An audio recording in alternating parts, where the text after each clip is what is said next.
Ako, si Attorney Clint Trillo Davalos, usa ka abogado, inyong kampyon sa peace and order o kauban sa padayon nga paglagsik sa atong dakbayan. Bag-o na ang butuan, level 1 ang peace and order. Luwas ug andam ang butuan kay konektado ug alerto ang atong command center. People-centered ang tricycle road plan. Lisod sa sugod ang implementasyon pero disiplina ug direksyon ang dala niini. Kini ang butuan.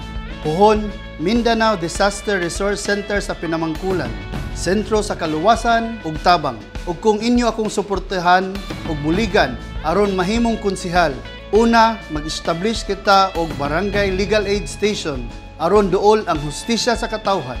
Ikaduha, community peace and order programs aron ang atong mga CBO, tanods, kapulisan, kabarangayan ug mga civil groups magtinabangay alang sa kalampusan sa programa.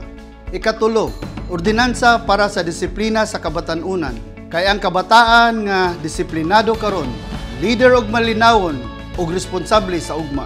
Zero tolerance sa droga, zero tolerance sa abuso, pero 100% nga serbisyo nga tinud-anay ug naay kasing-kasing. Ako si Attorney Clint Trillo Davalos, numero 8 sa balota, 1 butuan, padayon nga paglagsik sa dakbayan.